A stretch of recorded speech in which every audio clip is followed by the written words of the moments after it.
Allez, aujourd'hui on va parler index taux. Quand je l'ai lu, je l'ai bien aimé. Donc là, on va se faire une lecture entière de l'index, en expliquant un petit peu les règles, surtout le bien suprême qui peut des fois être un petit peu obscur. Ensuite, on fera un peu les combinaisons que j'aime bien dans le codex ou que je trouve fortes. Et bien sûr, on fera quelques mentions honorables parce que, évidemment, je ne suis pas un joueur taux de base. Donc, il y a sûrement des choses que je vais omettre pour tout ce qui est joueur taux. Règle d'armée de l'Empire taux pour le bien suprême. Donc, c'est une règle qui revient. Donc, bon, voilà, faut être Empire taux et c'est durant votre phase de tir. Pour le bien suprême, c'est assez simple et je trouve ça même très fort. Donc, vous allez choisir 2 unités de chez vous taux. Les 2 unités ne sont pas obligées de se voir entre elles. C'est-à-dire que là, mes Crisis ne voient pas les styles et inversement. Les 2 unités ne se voient pas l'une et l'autre. Ça, c'est pas grave. Ça, c'est vraiment pas grave. L'objectif, c'est que les 2 unités que vous choisissez puissent voir la même cible. Donc là, à l'heure actuelle, c'est l'unité d'infiltrator. Là, voilà, les styles voient les infiltrators, les Crisis voient les infiltrators, mais les Crisis ne voient pas les styles et inversement, les styles ne voient pas les Crisis. Ça, c'est pas grave. Ensuite, vous allez devoir choisir parmi vos 2 unités quelle unité sera guidée, quelle unité sera observatrice. Il faut savoir, c'est que dans les bonus que vous allez avoir en fonction si vous êtes une unité guidée ou une unité observatrice, ce ne seront pas les mêmes. Je vous conseille, si vous avez une unité qui a le mot-clé, c'est marqueur light,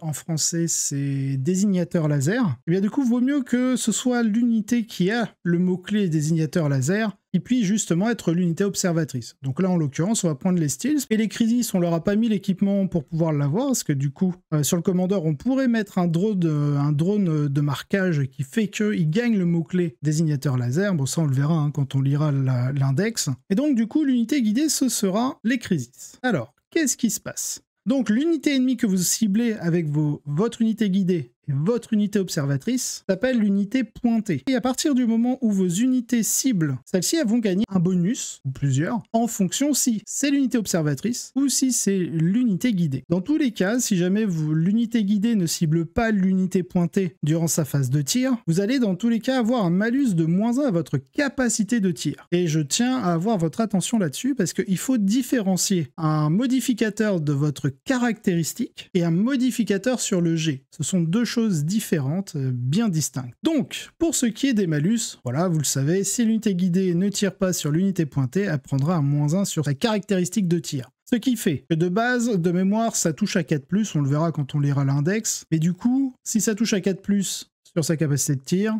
bah avec le -1, vous êtes sur du 5+, donc c'est pas terrible. Et si derrière vous prenez aussi un -1, je sais pas, l'unité d'infiltrator, ils ont le mot-clé fumée, donc il peut jouer un stratagème fumigène qui fait qu'il y a une discrétion et bénéfice du couvert. Donc du coup, ça fait que vous ne touchez qu'à 6. Alors qu'à l'inverse, potentiellement, vu que vous êtes l'unité guidée, que vous ciblez l'unité pointée au tir, vous allez gagner justement un bonus de +1 à la capacité de tir, faisant donc passer des touches à 4+, à 3+, et si jamais vous avez un bonus au G pour toucher, au final, vous pouvez arriver assez facilement sur un 2+. Donc ça, c'est ultra important pour votre unité guidée. Pour ce qui est de l'unité observatrice, donc en fait, dans l'armée taux, peu importe quelle unité, toutes les unités peuvent être observatrices. Sauf que pour pouvoir gagner leur bonus d'unité observatrice, elles doivent avoir le mot-clé désignateur laser. Et si elles l'ont, du coup, elles peuvent ignorer le couvert. En gros, ignorer le couvert, c'est comme si vous aviez une espèce de PA-1 virtuel. Bon, en l'occurrence, j'ai que des burst cannon, donc des canons induction, qui fait que c'est PA0, donc le bénéfice du couvert, les Space Marines n'en bénéficient pas, mais admettons on était PA-1,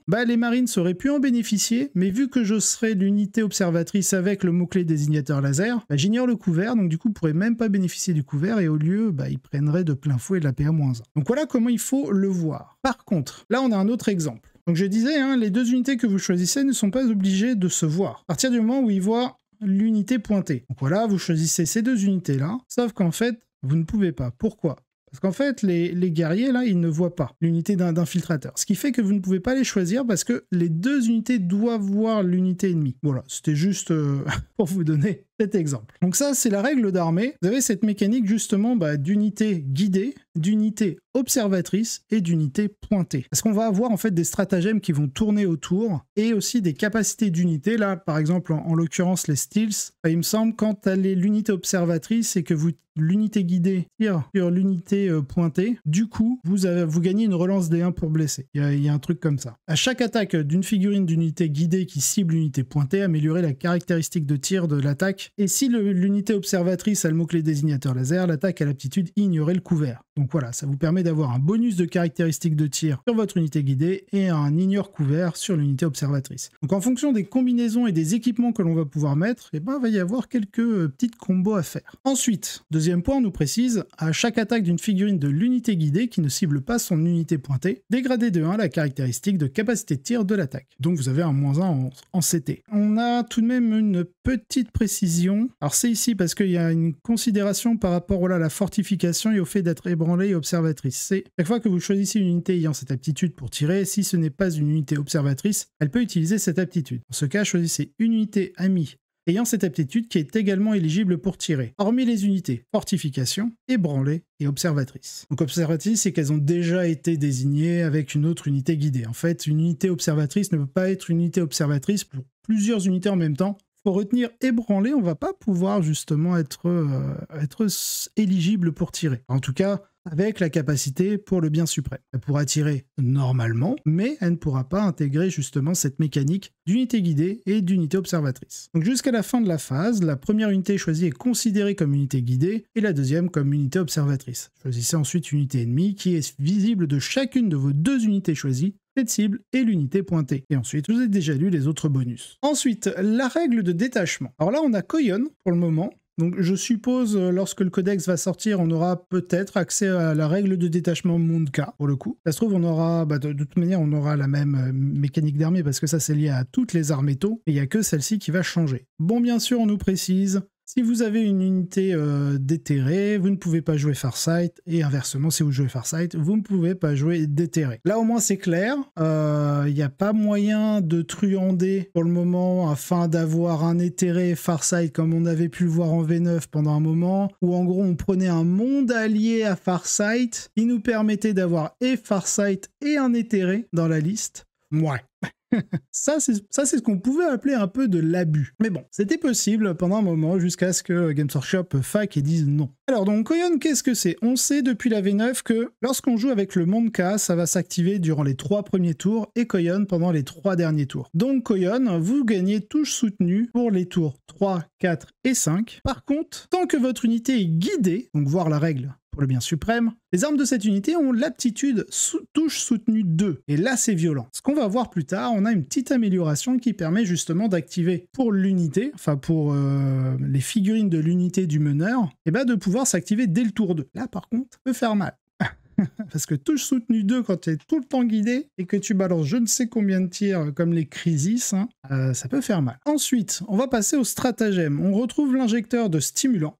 Très intéressant parce qu'en fait, c'est une Feel No Pain à 6+, que vous gagnez, que ce soit à la phase de tir comme à la phase de combat. Et ce qui est intéressant, c'est limité aux unités exo-armure. Donc en gros, ça va être les Crisis, potentiellement les Steels, Riptide, Ghost Kill, j'en oublie Broadside, et j'en oublie peut-être d'autres. Ensuite, on a frapper et disparaître, donc ça c'est le Strike and Fade. Donc, vous allez pouvoir à votre phase de tir, une fois que vous avez tiré une unité donc en exo-armure ayant le mot-clé vol, vous allez pouvoir utiliser donc pour 2 points de commandement si votre unité est hors portée d'engagement des unités ennemies. En général, vous cherchez pas trop à charger lorsque vous jouez tôt. Et bien du coup, vous allez pouvoir faire un mouvement normal. On nous précise quand même, en ce cas, votre unité ne peut pas déclarer de charge à ce tour, et normal. Mais là, c'est juste ne pas donner de limite à la portée, et on va le voir, on va avoir une combinaison, c'est le Call Star. Il donne en fait un mouvement de 12 pouces, une caractéristique de mouvement de 12 pouces à son unité. Du coup, ça veut dire que vous pouvez faire 12 pouces, et on va le voir même plus, pouvoir tirer, utiliser ce stratagème et reculer de 12. Donc autant vous dire qu'on aura une unité qui est capable d'arriver à courte portée, balancer la foudre et se repositionner tranquillement. Ça va être pénible. Ensuite, on a engagement coordonné. Donc toujours à votre phase de tir, Heureusement, c'est la phase préférée des joueurs taux. Une unité Empire taux, donc là, il n'y a pas question d'exo-armure ou autre. Du moment que c'est Empire taux, ça marche. Et qui vient d'être choisi comme unité observatrice. Donc jusqu'à la fin de la phase, à chaque attaque d'une figurine de votre unité ciblant son unité pointée, améliorez de 1 la caractéristique de capacité de tir de cette attaque. Et si votre unité a le mot-clé désignateur laser, cette attaque à l'aptitude ignore le couvert. Alors il y a un truc que je ne comprends pas dans ce stratagème, c'est la deuxième partie. Parce que on vous dit... Déjà, quand vous ciblez une unité Empire taux de votre armée qui vient juste d'être choisie comme unité observatrice. Donc ça veut dire que de base, si vous respectez les règles de pour le bien suprême, eh bien on vous dit, si l'unité observatrice a le mot-clé désignateur laser, l'attaque à l'aptitude ignorait le couvert. Donc pourquoi on devrait remettre... Et si votre unité a le mot-clé désignateur laser, cette attaque à l'aptitude ignore le couvert. Donc en gros, vous avez pour un point de commandement une unité observatrice qui a +1 en capacité de tir. C'est tout. Parce qu'en tant qu'unité observatrice, et c'est une des conditions pour être ciblée par le stratagème, bah vous avez déjà ignore le couvert. Donc pourquoi l'avoir une deuxième fois? Ça c'est... Je sais pas du tout. Bref, ok, je pense pas qu'il soit vraiment joué. Peut-être pour les cibleurs, parce que les cibleurs, vous allez voir, on va avoir des armes lourdes avec des caractéristiques qui sont plutôt sexy, mais elles touchent à 5+ natif. Donc pouvoir avoir un petit +1 en capacité de tir qui les font passer à 4+, et s'ils peuvent obtenir un petit +1 au jet de touche, on peut avoisiner le 3+, et là on devient un peu correct. Ensuite on a embuscade à bout portant, donc toujours à la phase de tir. Une unité Empire taux de votre armée qui n'a pas été choisie pour tirer à cette phase, jusqu'à la fin de la phase, à chaque attaque de tir d'une figurine de votre unité qui cible l'unité ennemie à 9 pouces, améliorez de 1 la caractéristique de pénétration d'armure de cette attaque. Restriction, vous ne pouvez pas utiliser ce stratagème pendant le premier, ni pendant le deuxième round de bataille. Normal, vous êtes en coyote. Donc on reste un peu sur cette logique. Par contre, l'effet, c'est clairement l'effet qu'on a connu sur la philosophie tactique Monka en V9, c'est-à-dire que toute votre armée, pendant le tour 1, 2 et 3, alors au début je crois que c'était lorsque vous arrivez à 12 pouces, et ça a été modifié en 9 pouces. Mais vous aviez genre une reroll D1 pour blesser et un bonus de PA. Là, vous avez juste le bonus de PA. En vrai, c'est plutôt cool, parce qu'on voit que les PA ont été globalement réduites de 1. Vous allez voir aussi que vous avez beaucoup d'armes en taux où vous avez 0 de PA, et c'est plutôt pénible. Donc à voir, plutôt intéressant. Et là, on va arriver sur mes deux stratagèmes que j'aime beaucoup. Alors, grenade à photon, la première, c'est à la phase de charge adverse, juste après qu'une unité ennemie a déclaré une charge. Donc, une unité avec le mot-clé grenade Empire taux de votre armée qui a été choisie comme l'une des cibles de cette charge. Cette unité ennemie doit aussitôt faire un test d'ébranlement, virgule, donc il a fait son test. Peu importe le résultat du test, ensuite on a et jusqu'à la fin de la phase, soustrayez 2 à son jet de charge. Donc déjà, obliger l'adversaire à faire un test d'ébranlement, c'est plutôt intéressant. Et en plus, lui mettre un malus sur son jet de charge, c'est d'autant plus intéressant. Et surtout, avec le stratagème qui vient ensuite. Embarquement de combat. À la phase de charge adverse, juste après qu'une unité ennemie a déclaré une charge, donc on est sur le même moment d'activation. Une unité infanterie Empire taux de votre armée qui a été choisie comme l'une des cibles de cette charge, et un transporteur ami, votre unité peut embarquer dans ce transport, en ce cas votre adversaire peut choisir de nouvelles cibles pour cette charge. Restriction quand même, toutes les figurines de votre unité, infanterie Empire taux, doivent être à 3 pouces de ce transport, il doit y avoir une capacité de transport suffisante pour embarquer l'unité entière. Et donc là, on commence à voir quelque chose se construire. C'est-à-dire que si on a une unité d'infanterie Empire taux, qui en plus possède le mot-clé grenade, pouvant débarquer après qu'un transport ait juste au moins fait un mouvement normal. Du coup, lorsque vous débarquez après qu'un véhicule ait fait au moins ne serait-ce qu'un mouvement normal, vous pouvez débarquer mais vous n'avez pas le droit de charger. Donc vous pouvez tirer, hein, aucun souci. Ça tombe bien, c'est ce que veulent les taux. Et on verra effectivement, on a une petite combo qui est assez sympa, dont je vous parlerai un peu plus tard, qui permet justement de bouger avec son transport, débarquer, balancer une belle saturation, et ensuite durant le tour adverse, s'il cherche à nous charger l'infanterie, pour un PC, on fait les grenades, comme ça l'adversaire fait un test d'ébranlement, et en plus il a -2 à son jet de charge, et pour un PC, ensuite vous rembarquez dans votre transport, ce qui fait qu'en fait, puisque vous êtes entièrement à 3 pouces quand vous débarquez de votre transport, vous faites, et qu'il y a 1 pouce pour la portée d'engagement, du coup l'unité adverse va avoir +2 à la charge à cause des grenades, et en gros vous allez lui remettre un +2 à la charge, et vu que vous avez embarqué dans votre transport, bah, sur les entièrement 3 pouces, il y a 2 pouces qu'il doit faire en plus pour atteindre la portée d'engagement de votre véhicule. Donc, plutôt cool. Ah, c'est un fait intéressant, Looney. Je n'avais pas forcément pensé à ça. Le stratagème grenade à photon, effectivement, on ne nous donne pas en fait de ligne de vue. Donc, si on a une unité ennemie qui nous charge à travers, parce qu'il est infanterie, il peut traverser les ruines derrière un mur opaque, donc où on n'a pas de ligne de vue directe, direct. Et du coup, on peut quand même utiliser le stratagème parce qu'on ne nous demande pas d'avoir une ligne de vue dessus. Ensuite, au niveau des optimisations, je trouve que elles sont toutes plutôt bien. Premier, parangon du Koyon. Tant que le porteur mène une unité, la règle de détachement Koyon de cette unité prend effet à partir du 2e round de bataille au lieu du 3e. Ça, je pense que c'est auto-inclus. Il va y avoir toujours un commandeur avec son unité de crisis. Ensuite, on a précision du chasseur, donc c'est à chaque attaque de tir du porteur, ajouter 1 au jet de touche, et à partir du 3e round de bataille, ajouter 1 au jet de blessure. Donc là, c'est pareil, on va aller chercher un commandeur avec énormément d'armes de tir, je suppose, pour pouvoir justement profiter d'un plus 1 touche, parce que les commandeurs maintenant touchent à 3+, en dehors de Farsight et de Shadowsun, on pouvoir toucher à 2+, puis après, à partir du 3e tour, vous serez en plus 1 touche, plus 1 bless, et là, ça peut commencer à faire mal, surtout si vous êtes en full fusil plasma et que vous voulez chasser du monstre ou du véhicule. Ensuite, on a la puce en grammatique de Pure Tide. Donc une fois par tour, vous pouvez utiliser un stratagème sur l'unité du porteur, même si vous avez déjà utilisé ce stratagème sur une unité différente à cette phase. C'est difficile à placer, parce qu'en fait, vous allez déjà avoir ça pour avoir touche soutenue 1 ou touche soutenue 2 dès le tour 2 pour votre unité et son meneur. Et sachant qu'on ne peut... J'ai pas vu de possibilité de mettre 2 personnages en même temps dans une unité, donc on va pas pouvoir mettre 2 commandeurs dans une même unité de crisis pour pouvoir profiter de 2 améliorations, donc il va forcément falloir faire un choix. Donc je dirais que celle qui est la moins auto-inclus de tout ça, c'est peut-être la puce en grammatique de Pure Tide. Même si son effet est intéressant, vous n'avez pas beaucoup de possibilités de réduction de coûts de stratagème. Vous avez quelques solutions pour regagner des points de commandement durant le tour de bataille. Donc, ok, bien, mais c'est vrai, en fonction des améliorations qu'on va vouloir mettre et la manière dont on va construire sa liste, c'est pas forcément l'optimisation prioritaire à mettre. Je pense que clairement, parangon, il n'y a pas de question. Après, entre ces deux-là, ça peut se jouer. Et le dernier, la dévastation par l'harmonie. Donc, tant que cette figurine mène une unité, chaque fois que cette unité est l'unité observatrice, jusqu'à la fin de la phase, les armes de tir dont sont équipées les figurines de leur unité guidée ont l'aptitude touche fatale tant qu'elles ciblent leur unité pointée. Alors touche fatale, ça peut être bien en taux, parce qu'il n'y a pas beaucoup d'armes vraiment anti-monstres ou anti-gros véhicules. Alors vous en avez, c'est souvent sur des figurines qui coûtent assez cher. Donc voilà, après c'est pareil, ça c'est sur une unité observatrice. Ça veut dire une unité qui sera en général assez difficile soit à rejoindre. Genre les Steels, je crois qu'il n'y a pas de personnage qui peut les rejoindre. De toute façon, on le reverra hein, lorsqu'on va lire les datasheets, mais il me semble qu'il n'y a pas de personnage qui peut les rejoindre. Donc vous avez les cibleurs, là oui, on a Darkstrider, je crois qu'il y a le sabre-feu aussi qui peut les rejoindre. Sinon, vous avez les cibleurs qui sont aussi une unité observatrice et qui peut être observatrice pour 2 unités en même temps. Donc ça, c'est plutôt cool. Et voilà, c'est pas une unité qui tank. Donc si elle se fait un peu focus, ça peut prendre la foudre assez facilement. Donc pour moi, on va dire, dans cette tier list des optimisations, je mettrai le parangon en premier. En deuxième ex-aequo, je mettrai précision du chasseur et la puce de Pure Tide. Et on va dire très légèrement en dessous, dévastation par l'harmonie, mais dans des listes qui saturent énormément. Je ne sais pas si vous arrivez par exemple à avoir une unité de cibleur qui peut être assez bien protégée. Ça peut devenir rentable. Parce que du coup, les 2 unités guidées auront touche fatale. Et si vous avez des unités qui sont capables d'envoyer beaucoup de saturation, ça commence à être intéressant. Allez, on va passer au datasheet.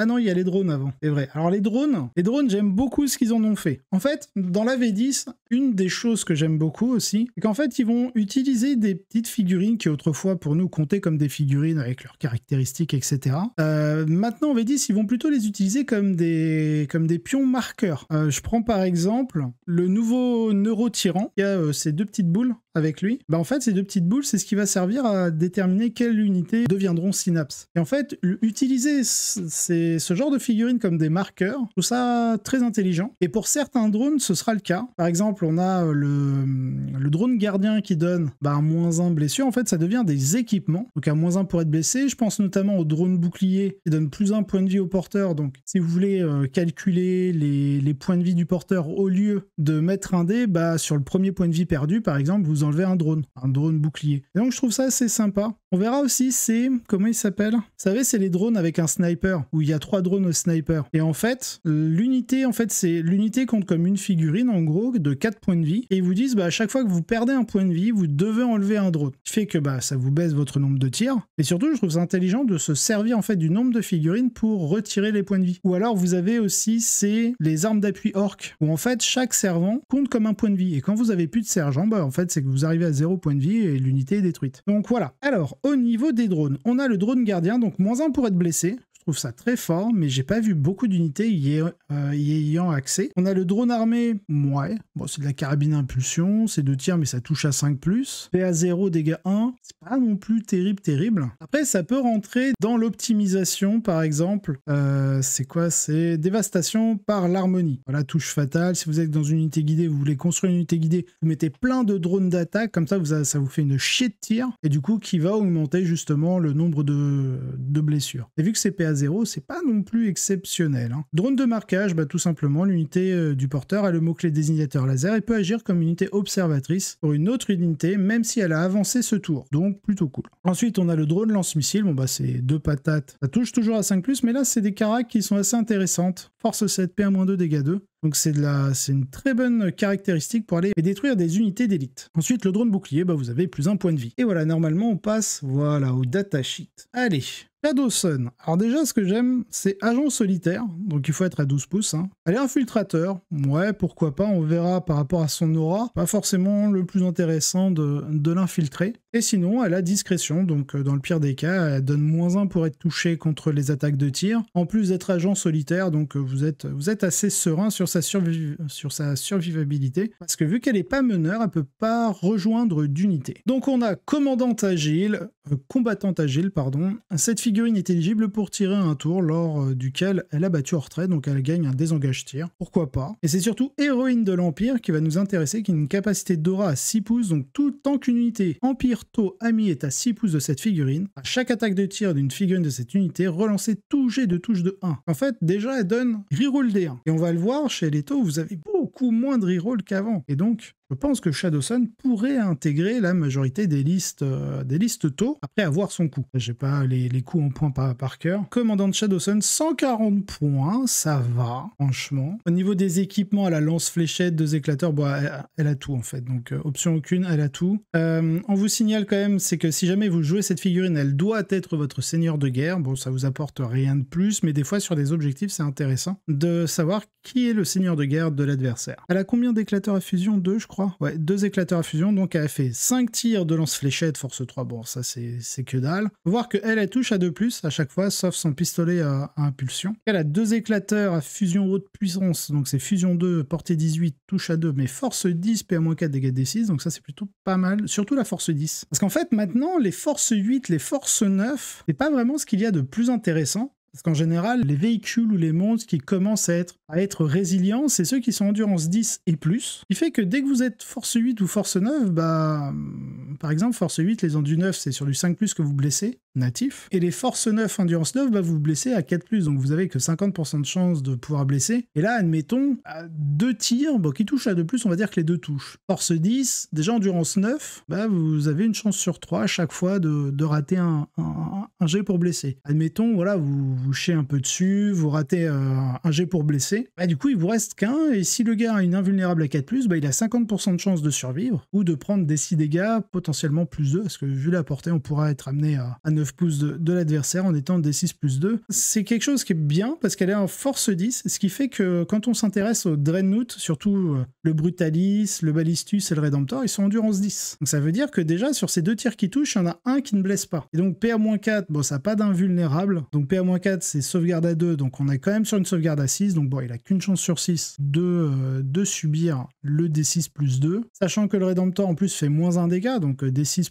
+1 potentiellement. Enfin bref, même si vous faites 6, vous lui infligez 7, il a 12 points de vie, il en reste 5. C'est comme ça en fait que je commence à réfléchir au niveau des anti-véhicules, parce que là clairement, les véhicules et les monstres qui ont des grosses endus avec des armes anti-chars, ça va être très difficile de pouvoir en fait les détruire. Ensuite, exactement, Luni, elle ne clean pas un rhino. En fait, elle va faire 2 G, 2+, ok, admettons, elle touche. Elle blesse à 3. À moins de blesser les 3, le rhino a pas de sauvegarde. Je crois qu'il a 10 points de vie, le rhino, si je me trompe pas. Donc sur 2d6, si vous avez pas le +2, bah c'est 2 G à 5+, quoi.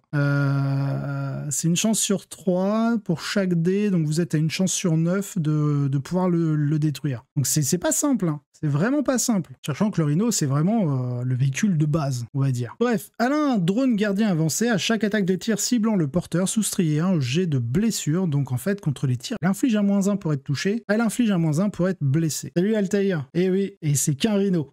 On parle pas de Land Raider, de Vindicator, etc. C'est vraiment, on parle que du Rhino qui a endurance 9, sauvegarde à 3, pas d'invue. C'est nature peinture, comme on dirait. Et enfin là, le drone de commandement, ça par contre j'aime beaucoup, qui a une capacité d'aura. Tant qu'une unité Empire Tau a mis à 6 pouces du porteur, chaque fois que vous choisissez cette unité comme cible d'un stratagème, jetez un D6 sur 5+, vous gagnez un point de commandement. Ça c'est plutôt sympa. Si vous jouez Shadowsun, du coup vous profitez d'une relance D1 pour toucher, de 6 pouces, et en plus de potentiellement un gain de points de commandement sur les stratagèmes que vous allez utiliser. Voilà donc pour Shadowsun. Farsight. Alors Farsight, je l'aime bien. En vrai, je l'aime bien. Bon, déjà, il est meneur, il peut rejoindre que des Exo-Armor Crisis, classico-classique. Mais je l'aime bien dans le sens où ils lui ont fait une vraie arme de mêlée pour un taux, et qui envoie plutôt bien, qui envoie sec. 4 attaques qui touchent à 2, force 10, donc comme je vous en ai parlé, hein. PA-2, dégâts 3, là ça cause un peu. Ça cause un peu, bon c'est pas transcendant. Et vous verrez en général maintenant les personnages, à moins que ce soit des énormes personnages, genre des Be'lakor, des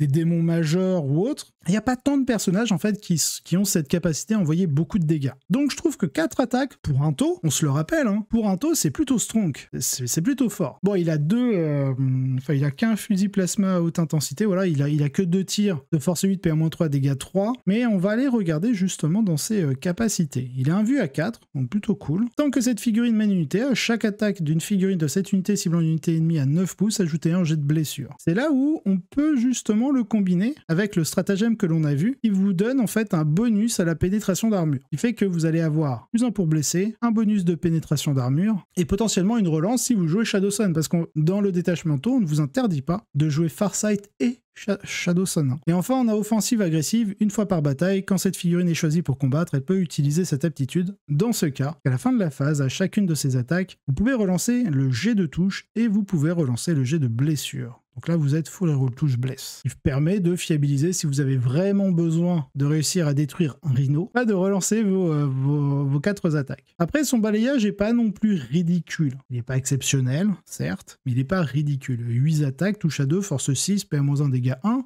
Alors ça va blesser à 4+, les Primaris, mais ça va blesser à 3+, les Terminators. Mais bon, la PA-1 contre le Terminator, c'est pas non plus exceptionnel. Hein. Surtout s'il fait, hop, armure du mépris, je te tank à 2+. C'est un problème. Voilà pour Farsight, et là on va passer aux commandeurs, donc les 3 types de commandeurs, le Crisis, l'Unforcer et le Cold-Star qui est en 3e. Là où j'ai été surpris, et donc je suis remonté voir commandant Farsight, c'est qu'en fait ils sont véhicules maintenant, les exo-armures. J'ai pas regardé pour Shadowsun, non, elle est infanterielle, malgré le fait qu'elle soit exo-armure. Mais là, Farsight véhicule, commandeur en exo-armure Crisis véhicule. Donc déjà, ça veut dire que si vous partez sur une armée taux avec beaucoup de Crisis, alors faites gaffe, hein, parce que la Crisis, c'est pas gratos. Hein. Exo-armure Crisis, où est-ce qu'ils me l'ont mis? Ici, 195 les 3, 390 points les 6, un certain coût quand même. Mais c'est pas impossible. Mais par contre, vous allez avoir le mot-clé véhicule. Donc pour ceux qui jouent avec les objectifs fixes, vous avez le Bring It Down, abattez-le, je crois. Et bah du coup, vous allez pouvoir effectivement gagner pas mal de points contre le taux. Ah non, c'est pas sur lui qu'on précise. Je crois que c'est sur l'unité de Crisis qu'on précise, vous ne pouvez pas avoir 4 armes de tir. Mais du coup, sur les commandeurs, on peut se faire plaisir. Donc en fait, 390 points, tu vois, l'Uni, avec tous les équipements qu'ils peuvent avoir. Et parmi leurs équipements, tu as le système d'appui exo-armure qu'ils peuvent avoir. C'est l'unité est éligible pour tirer lorsqu'elle a désengagé. Après, on vous dit que, mais dans ce cas, il n'y a que les figurines qui sont équipées de cet équipement qui peuvent le faire. Ensuite, on a un générateur de bouclier. Bon, c'est toujours l'invue à 4+, hein. Ça n'a pas changé. Et ensuite, on a un système d'appui d'armes. Celle-ci est pas mal. C'est à chaque attaque de tir du porteur. Vous pouvez ignorer certains ou tous les modificateurs au jet de touche. Donc, en vrai, je trouve que 390 points, vu tous les équipements que vous pouvez mettre dessus, c'est pas cher payé. Vous allez voir, les cyclo-éclateurs à ions sur l'unité en Cold-Star, ça va être violent, vraiment. Bref, Commandeur Crisis, qu'est-ce qu'il donne? Tant que cette figurine mène une unité, à chaque attaque de tir d'une figurine de cette unité, relancez tout jet de touche de 1. Donc l'unité que vous avez gagne une relance des 1 pour toucher. Et donc si jamais vous ne jouez pas Shadowsun, vous pouvez aussi partir sur ce genre de commandeur. Unité Crisis qui sera équipée de fusils à plasma et de nacelles de missiles, parce que du coup les portées sont plutôt intéressantes, tout en profitant d'une relance des 1 pour toucher, donc ça vous permet vraiment d'être assez intéressant sur de la longue portée. Et oui, effectivement, si les véhicules, Ça lui permet aussi de tirer lorsqu'il est engagé au corps à corps, mais surtout aussi, vu qu'il est véhicule, on peut leur tirer dessus quand ils sont engagés en mêlée. Il faut aussi le voir des deux façons. Bon, bien sûr, ceux qui tirent dans un véhicule qui est déjà engagé en mêlée, ils ont -1 pour toucher. Je trouve pas que ce soit un si gros avantage que ça. Là, en étant véhicule, ils peuvent pas traverser les ruines, ils sont obligés, vous savez, c'est de faire cette espèce de diagonale, tac, tac, qu'on a vu dans le commentaire des designers ici. C'est ici. Vous voyez, les unités volent, passent par-dessus les terrains sans souci, mais il faut tout compter. Il faut compter la distance en diagonale, la distance à parcourir par-dessus, et la deuxième distance en diagonale. Et du coup, avant, on comptait les mots-clés vol pouvaient passer par-dessus ça, et du coup, la mesure était faite à l'horizontale, c'est-à-dire comme ça. Alors que maintenant, il faut et monter, et passer, et descendre. Donc ça peut être un peu pénible. Ça peut être très pénible. Donc je suis très curieux comment le WTC va faire au niveau de leur décor pour pouvoir gérer ça. Mais du coup, le fait de battre en retraite, est-ce vraiment intéressant? Alors, battre en retraite, ça peut être intéressant, notamment contre des unités qui sont beaucoup trop performantes, beaucoup trop résilientes. Si jamais vous n'êtes pas capable de les détruire en mêlée avec vos tirs, parce qu'en fait, si par exemple c'est une escouade de Terminator, là, ça pose un peu plus de soucis. Vu que les Terminators ne sont pas véhicules, les autres unités de votre armée ne peuvent pas tirer dans la mêlée. Il n'y aura que votre unité de Crisis qui pourra tirer dans la mêlée, parce qu'elle est véhicule. Donc, pouvoir désengager, tirer, pour que le reste de votre armée puisse aussi tirer dessus, déjà, désengager, tirer, c'est plutôt intéressant, en fait. Ça reste intéressant. Le commandeur Exo Armor Crisis, je le verrai bien pour ceux qui veulent le jouer, dans une unité de Crisis qui va vraiment tirer à longue portée. Mais lorsqu'on regarde le cyclo-éclateur à ion, on voit que ça fait 3 tirs dans tous les cas. Bon, c'est que 18 pouces de portée. Ça touche à 3, donc ça va toucher à 4 pour les Crisis. Force 7, PA-1, dégâts 1, natif, mais force 8, PA-2, dégâts 2. Là, on commence à titiller les unités d'élite. Typiquement, les Terminators, endurance 5, vous blessez à 3, PA-2, ils sont sur leur save à 4, dégâts 2. Bon, s'ils ont 3 ou 4 points de vie, il vous faudra toujours 2 blessures pour les tuer. Et je trouve ça plus intéressant que un tir de plasma, force 8, PA-3, dégâts 3. Sachant que là, vous allez pouvoir dégommer de l'Infernus, de l'Intercessor, etc. Le dégât 2, vous allez voir, il y a pas mal maintenant de figurines avec 4 points de vie. En fait, que ce soit 3 points de vie ou 4 points de vie, notamment chez les Terminators, ça va pas changer votre vie. En fait, 3 points de vie, il vous faut 2 blessures pour les tuer. N'oubliez pas, potentiellement, vous avez l'aptitude qui vous permet de profiter de vos touches soutenues dès le tour 2, au lieu du tour 3. Le but, c'est d'augmenter le volume de tir, donc les cyclo-éclateurs à ion, en fait. À risque,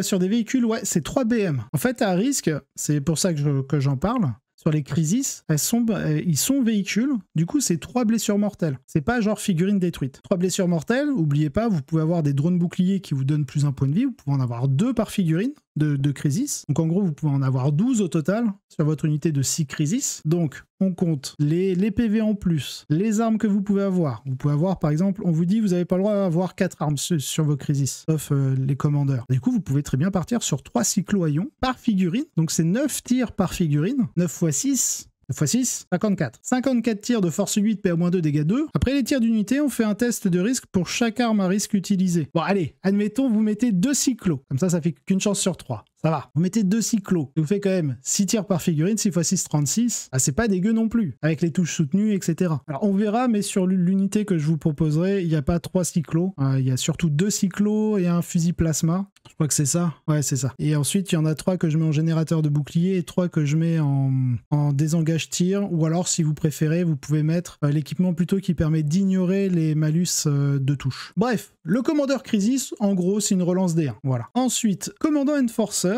lui est pas trop mal. En vrai, parce que bon, certes, lui, il est en sauvegarde de plus, mais vos Crisis sont en sauvegarde à 3+. Tant que cette figurine mène une unité, à chaque attaque de tir ciblant une figurine de cette unité, dégradez de 1 la caractéristique de pénétration d'armure de cette attaque. Donc là, ça vous fait vraiment une unité qui est très tanky de base. Et limite, à la rigueur, si vous jouez l'Enforcer, je pense que les générateurs de boucliers sont pas obligatoires. Vous pouvez peut-être vous en passer. Donc le commandeur Enforcer, c'est les mêmes, c'est vraiment les mêmes stuff. En fait, la seule chose qui diffère, ça va être les stats ici. Vous voyez, bouge de 8 au lieu de 10 pour le Crisis. Save à 2 au lieu de 3+ pour le Crisis, sinon le reste c'est pareil. Les armes sont pareilles, les équipements sont identiques. La seule chose qui change, c'est la petite capacité de chaque commandeur. Donc pour lui, ouais, peut-être privilégier les nacelles. Les nacelles et les fusils à plasma aussi, mais vous n'avez pas la reroll des 1. Je pense que l'Enforcer, des 3 commandeurs, c'est le moins intéressant. Ou c'est le moins facile à mettre en place. Le petit souci qui me pose, c'est que son -1 à l'APA, c'est que contre les attaques de tir. Ce serait contre n'importe quelle attaque. Du coup, on pourrait se dire, ah, l'Enforcer, Hunter, il tank plutôt bien avec son unité. On pourrait partir sur des lance-flammes tôt, des conneries comme ça, des canons induction. Comme ça, on pourrait jouer avec le stratagème qui offre un bonus de -1 à l'APA quand t'es à 9 pouces. Quand tu vas le comparer au Colstar, juste ici. Colstar, il dit déjà, tant que cette figurine mène une unité, les figurines de cette unité ont une caractéristique de mouvement de 12 pouces. Tu bouges de 12. Donc déjà, ça veut dire que tes cyclos à 18 ou ton canon à induction à 18, bah en fait, t'as une portée effective de 30. C'est très très bien. Mais en plus, on vous dit, et les armes de tir dont les figurines de l'unité sont équipées ont l'aptitude assaut. Donc ça veut dire que tu peux avancer. Bon, spoiler, je vais vous le montrer. Elles sont où les crisis? L'aptitude des crisis, chaque fois que cette unité avance, ne faites pas de jet d'avance pour elle à la place jusqu'à la fin de la phase, ajoutez 6 pouces à la caractéristique de mouvement de ses figurines. Voilà. Tu fais 18 pouces, tu tires. Pour 2 PC, tu fais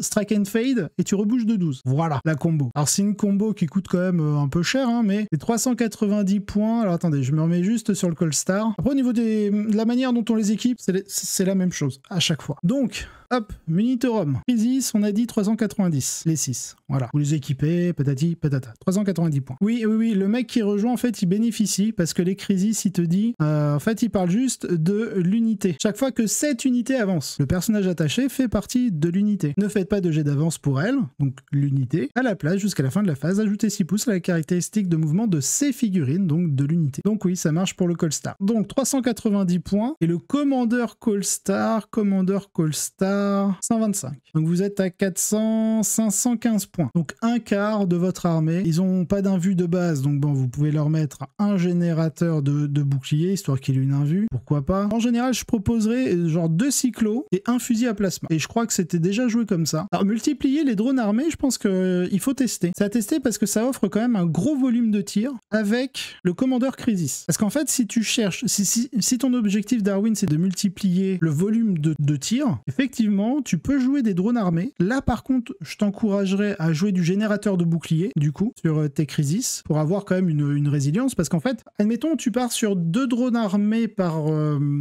crisis. Du coup, en fait, t'as que 4 points de vie sur tes crisis, endurance 5, save à 3. C'est pas exceptionnel en soi. Donc, si tu rajoutes ta petite invue à 4, ça permet en fait de pallier au PA que tu pourrais subir. Et dans ce cas-là, tu pourrais partir potentiellement sur des drones armés avec le Commandeur Crisis qui te donne la relance des 1 pour toucher. Le fait que tu sois une unité guidée avec plus 1 en CT, comme ça tu touches à 4 plus sur tes drones, sur ton arme de drone. Après, je sais pas comment on pourrait avoir un bonus de plus 1 pour toucher, pour essayer d'aller chercher le 3 plus sur les drones. Mais oui, non, c'est possible. Parce que derrière, si tu joues avec l'amélioration qui fait que dès le tour 2, tu peux profiter des touches soutenues, clairement, ça peut être un plan de jeu. C'est beaucoup mieux que les lanceurs à charge, de charge à dispersion. Le seul souci, c'est que tu bouges de 10, donc tu bouges de 16.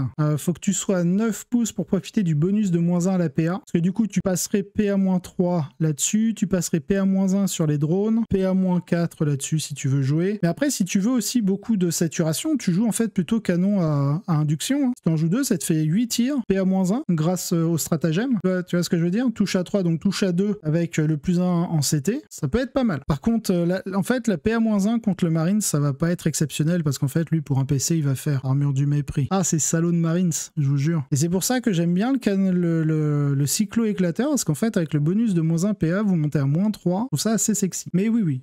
Sinon, si tu veux pas jouer canon induction, juste les drones armés, ça peut valoir le coup. T'en mets 2 à chaque fois, t'en as 2 sur le commandeur, t'en as 2 par figurine, donc t'es à 12, 13, 14. 14 drones. 14 x 2, ça fait 28. T'as 28 tirs qui potentiellement, si t'es guidé, touche à 4, il roll des 1, sustained hit 2. La touche soutenue 2 parce que tu es guidé. Ça peut faire des blagues. Attendez, c'est simple. Hein. Hop, on va simuler ça. Donc on a dit, donc t'as 2 par figurine de crisis. Donc vu que t'as 6 crisis, ça te fait 12 drones. T'as 2 autres drones sur le commandeur. Donc ça te fait 2 drones en plus. Donc on est à 14 drones. On multiplie par 2 parce que c'est attaque 2. Donc touche à 4. Pas touche à 5 normalement. Touche à 4 parce que t'es guidé. Donc touche à 4. Relance des 1 parce que commandeur crisis. Donc ça rate. Touche soutenue 2. Bon là on n'a pas eu de chance. Hein. On a eu que 2, 6. Force 5. Allez, on va partir sur de l'intercesseur. Ok. Blesse à 3. Donc si y a pas de PA. Allez. Il n'y a pas de PA. Voilà, c'est un mauvais jet. Là tu tues 1, 2. Là tu tues 3 intercesseurs. Après j'ai pas fait un jet exceptionnel. Hein. Et on resimule. Sur du 4 reroll 1. Là c'est un peu plus sexy déjà. Et là T6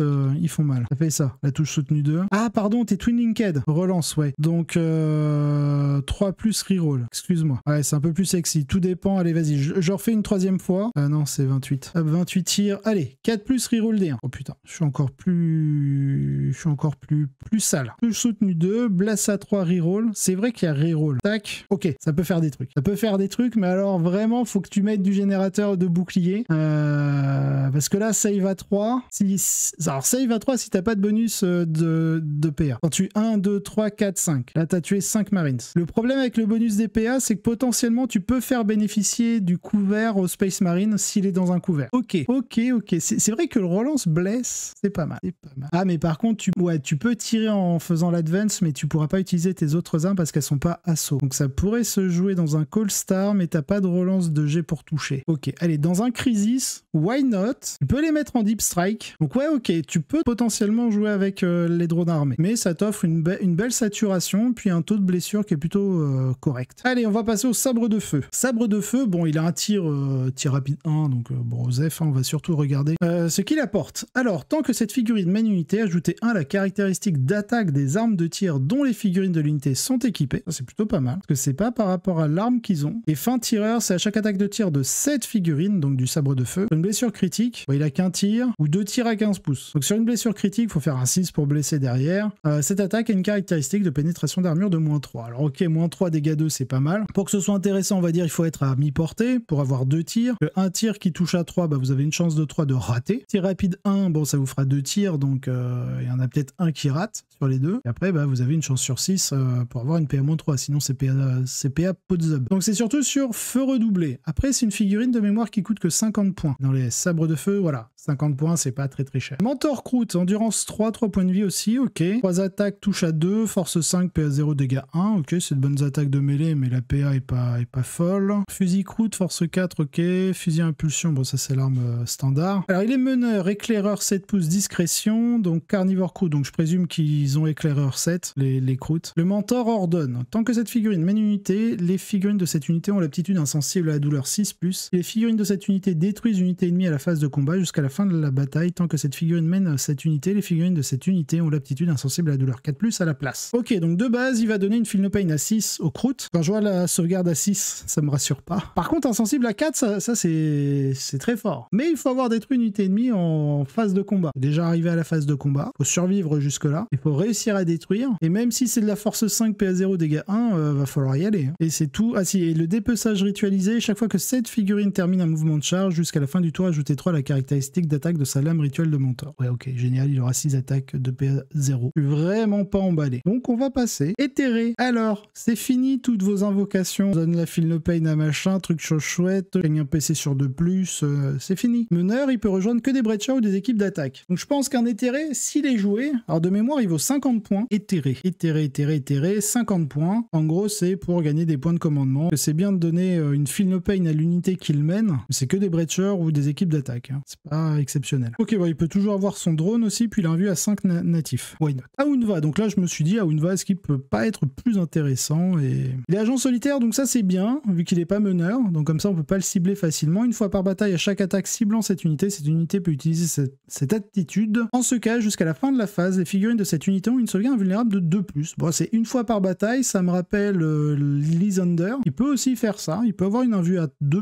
Bon, paradoxe de dualité, à chaque attaque ciblant cette unité, soustrayez un au jet de touche et au jet de blessure. Et ensuite, on a loyauté suprême. Alors ça, par contre, c'est plutôt cool comme aura. Et je sais pas combien il coûte à Aounva. 65, ouais, que 15. Il vaut 15 points de plus qu'un taux, enfin qu'un éthéré classique. Mais il fait pas gagner de points de commandement. Après, au corps à corps, c'est pas non plus exceptionnel. Hein. Il a une aide. Bon, ça, il tape tellement comme une moule. Une attaque qui touche à 6, force 2, PA 0, dégâts 1. Ah, t'imagines, genre, sur un coup de chat, il touche, il blesse. Et le mec, il rate sa save, il a pas de PC reroll. Et t'es là, tu fais, bon, bah, je perds ma figurine. Bon, en tout cas, loyauté suprême est vraiment bonne. Tant qu'une unité Empire-Tau amie est à 6 pouces de cette unité, chaque fois que l'unité Empire-Tau fait un test d'ébranlement ou de commandement, ajoutez 1 à ce test. Pas une relance, c'est un petit bonus de +1. Vu qu'en général, on est sur des commandements 7 ou plus, on tombe sur du 6+, et c'est plutôt cool. Bref, ok pour Aounva, donc bon, je pense pas qu'il soit joué en vrai, parce que si c'est juste pour gagner ça, même si tu le mets un objet au centre, il va durer un tour, même pas. Le mec, je pense que l'adversaire, tellement il en a rien à foutre, il reprend le contrôle de ton objectif au milieu, parce que t'as que 1 en contrôle d'objet. T'as combien de figues? Pardon, t'as 3. T'as 3 en contrôle. Il va mettre 2 Space Marine Intercessor, et puis voilà. Ça, il aura 4. Ensuite, on a quoi? On a Aounchi. Alors, Aounchi, franchement, en mêlée, on respecte. Force 5, c'est correct. PA-1, c'est pas horrible. Dégâts 2, ça reste bon. 6 attaques, touche soutenue. Touche à 3, ça touche pas à 4 ou à 5, donc franchement, c'est pas dégueu. Il est meneur, il peut rejoindre des Breachers, des Carnivore Croûte ou des équipes d'attaque, des Strike Team. Donc, obstination galvanisante, tant que cette figurine mène une unité, ajoutez 1 à la caractéristique de contrôle d'objectif des figurines de cette unité. Ouh, ça, pour aller voler un objectif à l'adversaire, c'est pas déconnant. Dans une unité de Breacher ou d'attaque, je crois que c'est objectif contrôle 2. Tu passes à objectif contrôle 3, tu peux bouger avec ton Devilfish, débarquer, bah paf, t'as je ne sais combien d'objectifs contrôle dessus, tu le reprends. Ouais, par contre, clairement, Altaïr, les éthérés, vu leur dégaine d'endurance 3 et leur invu, ils vont pas trop aimer les attaques de précision. Hein. Ensuite, on a Guerrier Martial. Chaque fois que cette figurine est choisie pour combattre, donc lui tout seul, choisissez une aptitude suivante afin qu'elle soit active en résolvant ses attaques. Donc soit il gagne précision, pourquoi pas, mais en général ce sera pas, vu les stats qu'il a, ce sera pas vraiment si efficace contre du Marines, je trouve. Fidélité à l'aptitude, par contre précision contre de l'Astram Militarum, je pense que ça peut être fort là. Frappe puissante, il y a encore, je sais pas s'il y a encore Logreen garde du corps dans les escouades de commandement, mais il y a encore que. Je pense que Logreen il doit donner une insensible 4+, un truc comme ça. Et on est sur la même mécanique que les Space Wolf. En fait, nous on a des garde-loups chefs de bataille qui donnent, lorsqu'ils sont dans une unité, ça peut donner une insensible à 4+. Je crois que c'est la version Terminator qui fait ça. Frappe puissante, bon, blessure dévastatrice, t'as pas de relance de blesse, donc c'est pas fou. Par contre, touche soutenue 2, ça peut être sympa. Parce que sur 6 attaques, il y a 1-6, donc on rajoute 2 touches, sachant que t'en as 2 de ratés, donc ça te rattrape un peu le coup. Il suffit que t'as un petit peu de chance sur ta 3+, et là tu t'envoles, donc ça peut être sympa. Ok, ensuite Dark Strider, donc lui il est meneur, éclaireur 7 pouces, infiltrateur, fait les équipes de cibleurs, et donc il fait tant que cette figurine mène une unité à chaque attaque de tir d'une figurine de cette unité, ajoutez 1 au jet de blessure, pas mauvais. Panoplie de brouillage, les unités ennemies placées sur le champ de bataille depuis les réserves ne peuvent pas être placées à 12 pouces de cette figurine. Ça par contre c'est fort, c'est le seul personnage il me semble, ou alors il y a peut-être des équipements dans les Pathfinder etc qui peuvent l'avoir. Il me semble que c'est le seul qui le donne dans l'armée, donc ça peut être intéressant. Seule chose que je reprocherais, il me semble que Dark Strider, c'est un peu un espèce de fire cadre de sabre de feu. Je trouve ça dommage qu'il ait soit pas le bonus de PA-3 sur son arme de tir lorsqu'il fait une blessure critique, ou le plus 1 attaque de tir pour son unité. Il y a que ça qui me dérange un peu dans sa datasheet. Plus 1 pour blesser, c'est cool, ça c'est très bien. Après, c'est pas non plus transcendant, mais il peut que rentrer dans les équipes de cibleurs. Ensuite, on a Long Strike, bon bah Long Strike, Hammerhead, tout ça. Donc à chaque attaque de cette figurine ciblant un monstre à véhicule, ajoutez 1 au jet de touche. Sachant qu'on dirait qu'il a été un peu nerfé sur le jet de touche, ouais, il touche à 3, donc il pourrait toucher à 2+. Force 20, PA-5, dégâts D6 plus 6. Il est équipé. Et ça ignore plus les invus, à part si tu fais un 6 pour blesser. Chaque fois que cette figurine est choisie pour tirer, vous pouvez relancer un jet de touche, vous pouvez relancer un jet de blessure en résolvant ses attaques. Si on joue sur le canon rail, en fonction si on réussit la touche, on relancera la blesse et vice versa. J'aime bien le canon à ion. Bon, même s'il est à risque, mais D6 plus 3 blast, force 8, PA-2, dégâts 3, c'est plutôt sexy, je trouve. Qu'est-ce qu'il a d'autre? Canon d'induction, non, bah c'est à peu près tout. Après, il fait Exo-armure XV02 pilote. À votre phase de commandement, vous pouvez choisir une unité char Hammerhead ami à 12 pouces jusqu'au début de votre prochaine phase de commandement. Les armes de tir dont sont équipées les figurines de cette unité ont l'aptitude touche fatale. Ça, c'est plutôt cool. Va falloir avoir de la Shadow Sun pour avoir la relance D1. Le Shadow Sun, c'est les unités amies, peu importe qu'ils soient véhicules, infanterie ou autre. Donc, potentiellement, Long Strike peut avoir la reroll D1. Donc à voir, touche fatale, ça peut être intéressant. C'est dommage qu'il l'ait pas lui natif. En gros, ça, c'est faites ce que je dis et pas ce que je fais. Un bon 6 pour toucher alors que t'as qu'un tir sur ton Raygun. Ça proc pas la blessure dévastatrice, certes, mais au moins tu survis à ton jet de blessure en fait. Bon, bien sûr, si l'adversaire a une invue à 4, t'as 50% de chance de ne pas prendre ton D6 plus 6. Donc en vérité, je sais pas trop quoi en penser. Il a pas d'invue. Ok, il est en du 10, c'est pas mauvais, comme on a pu le voir sur des armes anti-char, quand on parlait des différentes endus. Alors, véhicule, fly, caractère, épique, héros, long strike. Donc non, il peut pas s'auto s'auto-choisir. Alors là, c'est un peu idiot. Je regarde derrière si c'est... Ouais, non, c'est bon. Il peut pas se choisir, pour le coup. Effectivement, je trouve que là, le canon rayon est beaucoup plus sexy que le canon rail. En fait, le canon rail, il serait comme ça. Ce serait qu'un tir. Alors, pas de là à annuler une sauvegarde invulnérable, mais potentiellement à réduire la sauvegarde invulnérable. Ça aurait pu donner un petit côté sexy au canon rail. Parce qu'en fait, si on n'a pas de fiabilisation pour obtenir un 6 pour blesser avec le canon rail, ce sera très dur d'infliger le D6 plus 6 dégâts. Parce qu'en général, les gros véhicules, etc. vont avoir une invulnérable. Après, si la méta elle se fait pas trop sur les invus, le canon rail contre tout ce qui est répulsor, etc. ça peut être bon. Hein. Ouais, sustainable, oui, effectivement, Darwin. Faut pas oublier, à partir du tour 3, si en plus c'est une unité guidée, sur un 6 pour toucher, ça peut proc 2 touches supplémentaires. Et c'est pareil, c'est une chance sur 6, ce sera anecdotique. Alors que sur un D6 plus 3, touche fatale. Alors je parle pas forcément de long strike, mais du hammerhead qu'on buff. Sauf que le D6 plus 3, déflagration. Force 8, on peut potentiellement l'oublier grâce à la touche fatale. Touche soutenue 2, PA-2, dégâts 3, c'est pas non plus horrible. Hein. Ok, c'est impressionnant comme force, dégâts, tout ça. Il y a quelques relances possibles, t'as des bonus de touche, mais en vrai, c'est pas stable. Et moi, en général, je préfère la stabilité. Je suis entièrement d'accord avec Soon. En vrai, en stat, tu feras plus de dégâts avec le canon à ion avec ses buffs que vraiment le canon rail. Là, en fait, on est en train de chercher à espérer à faire un 6 pour la touche soutenue, pour ensuite blesser, pour proc la Devastating Wounds.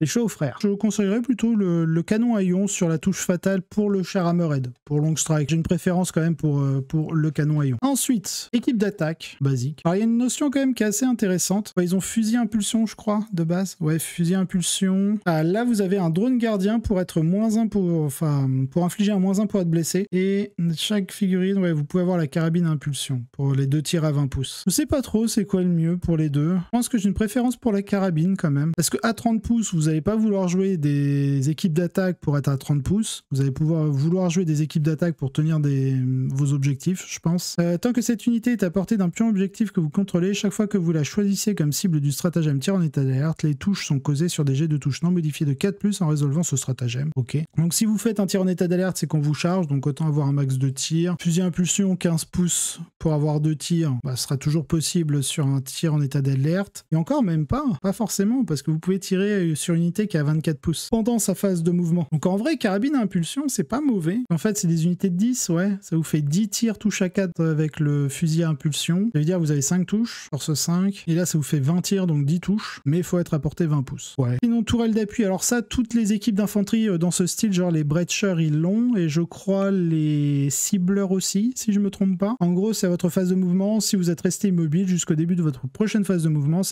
la figurine de chasse-souille guerrier de feu est équipée d'une arme système de missiles de tourelle d'appui. Donc c'est du tir indirect, c'est 2 tirs, 30 pouces. Vraiment pas dingue. Bon, du coup, c'est des petits gardiens d'objectifs qui sont plutôt sympas. Donc pourquoi pas. Pas l'intérêt de jouer des équipes d'attaque quand on voit les Breachers. On va s'arrêter un petit peu sur eux. Bon, ils ont tous des éclateurs à impulsion, donc c'est l'arme qu'on aime, et qui n'a que 10 pouces de portée, 2 tirs, touche à 3, force 6, PA-1, dégâts 1. Percé et nettoyé. À chaque attaque de tir d'une figurine de cette unité ciblant une unité ennemie à portée d'un pion objectif, vous pouvez relancer le jet de blessure. Et ils ont aussi l'histoire de la tourelle, mais ça on s'en fout. Alors oui, ils ont perdu en portée. Après, ces armes d'assaut peuvent toujours avancer, tirer, mais ce que j'aime en fait, c'est mettre un cadre Fireblade dedans, un sabre de feu, comme ça vous augmente de 1 le nombre d'attaques, vous passez à 3. Vous mettez dans un Devil Fish, le Devil Fish, déjà vous pouvez en mettre 12 dedans. Donc vous pouvez mettre vos 10 Breachers plus le sabre Fireblade, enfin le sabre de feu. Et déploiement rapide, les unités peuvent débarquer de ce transport après qu'il l'a avancé. Les unités qui le font comptent comme ayant effectué un mouvement normal à cette phase et ne peuvent pas déclarer une charge au même tour, mais peuvent par ailleurs agir normalement pour le restant du tour. Donc du coup, oubliez pas aussi, vous avez le stratagème embuscade à bout portant. Unité empire tôt. Si vous êtes à 9 pouces, vous avez un bonus de PA. Donc, ça veut dire quoi? Ça veut dire que potentiellement, vos Breachers, ils ont 3 attaques chacun. Donc 10 tirs. Enfin 10 fois,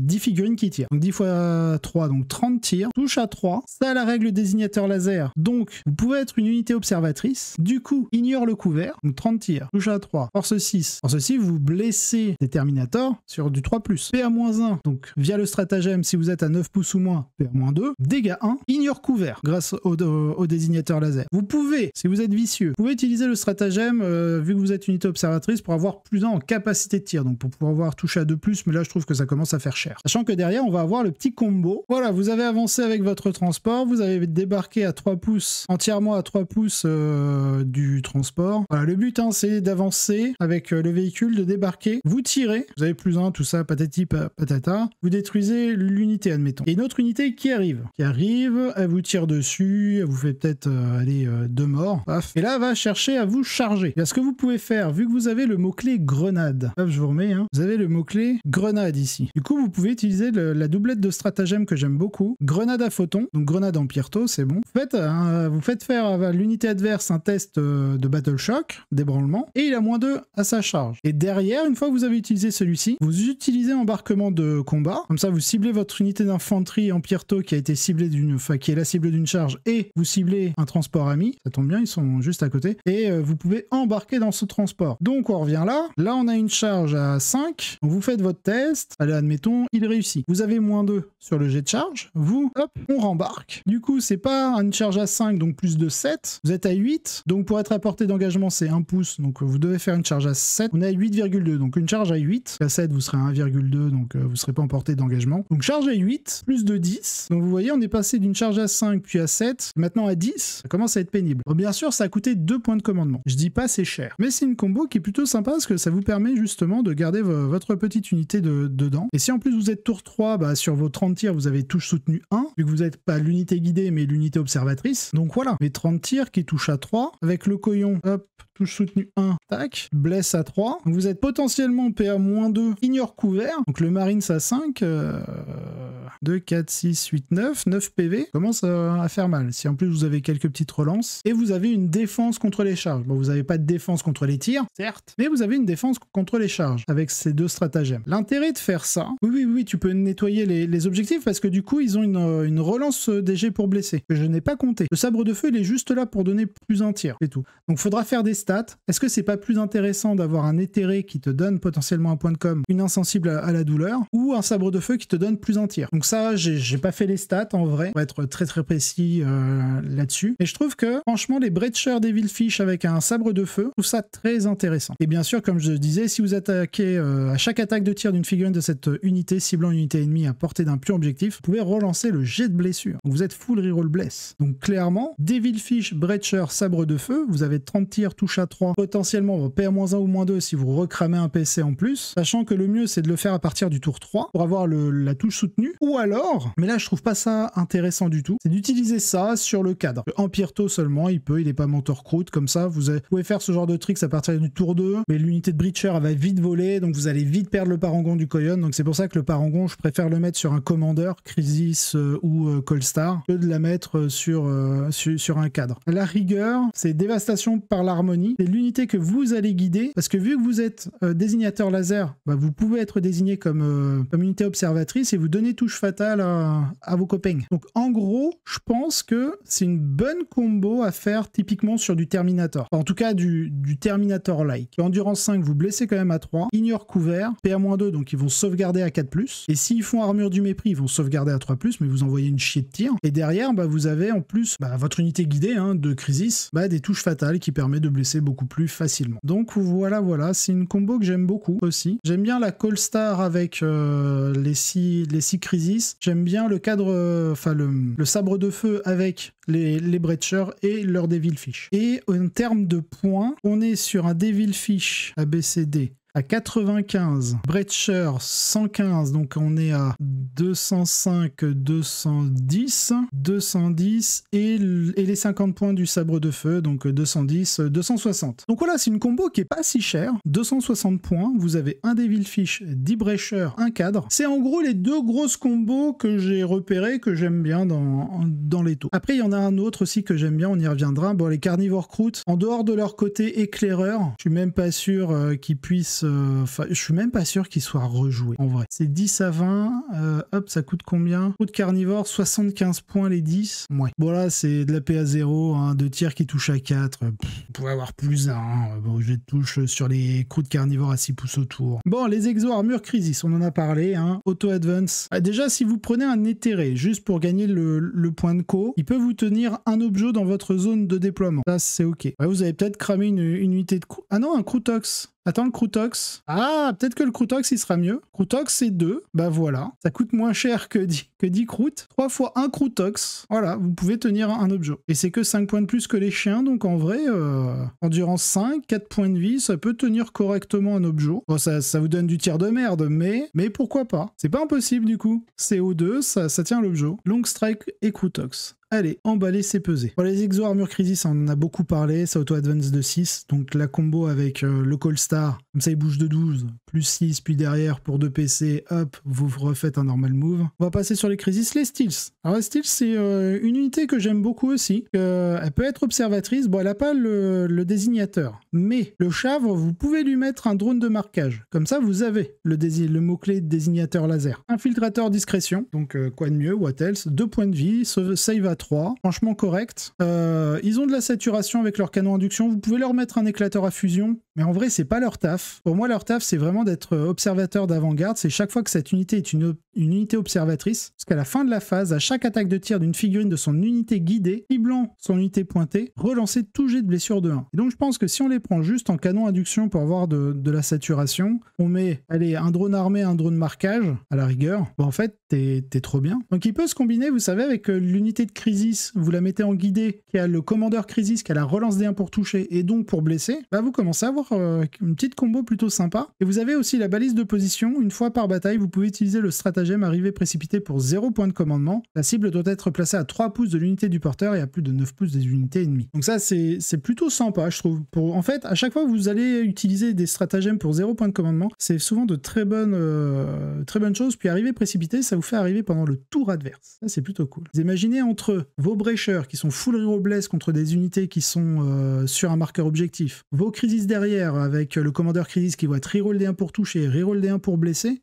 ça commence à faire. Hein. Ensuite on a quoi? La Ghost Kill. Et bah la Ghost Kill aussi, je l'aime beaucoup. Déjà elle est agent solitaire. Quand j'ai vu ça, j'ai fait what the fuck. Endurance 8, 12 points de vie, save à 2. Et le gars, il est agent solitaire. Agent solitaire, vous pouvez pas être ciblé à plus de 12 pouces, quoi. Donc, faut être à 12 ou moins. Et en plus, vous avez discrétion. Donc, dans tous les cas, même si on vous cible au tir, vous avez moins 1 pour être touché. Et en plus, 2 fois par bataille, si vraiment vous avez les fesses qui claquent, vous pouvez, lorsque vous allouez une attaque, vous pouvez remplacer par 0 la caractéristique de dégâts de cette attaque. Alors, le seul truc qui me fait bizarre, c'est que j'ai l'impression que le dégât, là, il arrive, enfin, vous le réduisez à 0 avant de faire votre jet de sauvegarde. Et regardez, c'est l'allocation. Que vous avez alloué l'attaque, jet de sauvegarde. Et on vous dit bien, après qu'une attaque a été allouée à cette figurine. Donc vous allouez l'attaque, donc on est après, mais avant le jet de sauvegarde, là vous faites la réduction de dégâts. C'est-à-dire que si vous réussissez votre sauvegarde ou votre invu, je sais pas si elle peut avoir une invu, elle peut pas avoir d'invu, mais du coup je trouve ça moins fat. Mais voilà, quand vous prenez, quand vous êtes ciblé par un gros truc, hop, 0 dégâts,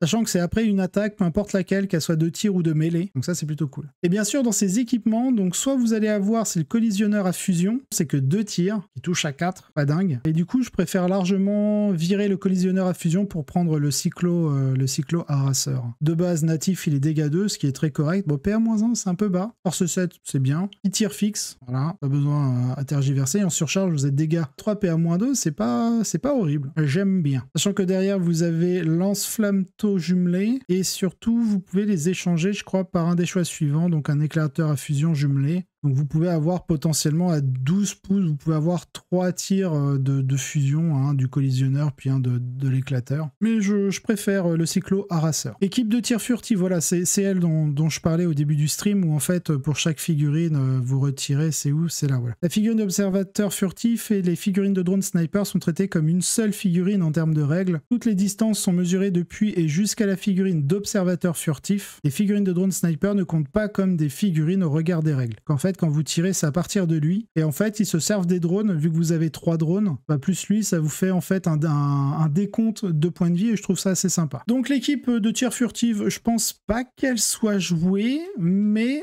elle a un avantage, c'est d'être désignateur laser. Donc ça peut être une bonne unité observatrice. Et ensuite, on a les cibleurs, la meilleure unité observatrice, parce que cible téléversée, une fois par tour, quand vous utilisez l'aptitude pour le bien suprême, vous pouvez choisir cette unité pour être une unité observatrice une deuxième fois. En ce cas, vous pouvez changer l'unité ennemie qui est l'unité pointée de cette unité. Ça, c'est pas mal. Contrôle d'objectif 3, ça reste fond de table. Là, t'es même pas obligé de prendre En fait, soit tu prends ça, soit tu prends le Croutox. Et elle est agence solitaire, donc comme ça, discrétion, moins un hit, infiltrateur. Bon, ça, on s'en fout.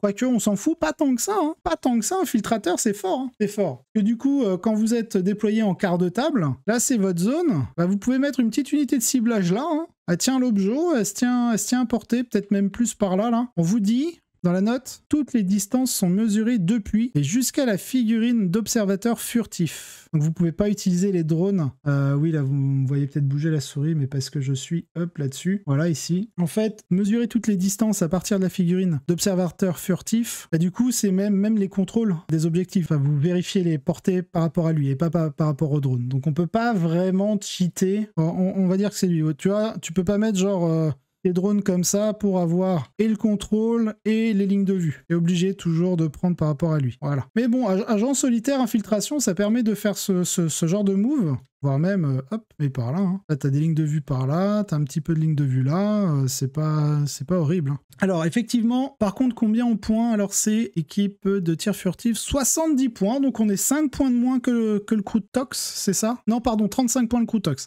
Ah, non, effectivement. Je pense que le Croutox peut être plus intéressant. Donc en fait, le Croutox pour 35 points, c'est pas dégueu, hein. Ça tient votre objet. Oh, ça que OC2, ça pas OC3, certes. Ouais, va falloir choisir alors. On n'a pas pour le bien suprême, donc ça peut pas être observateur. Alors que lui, oui.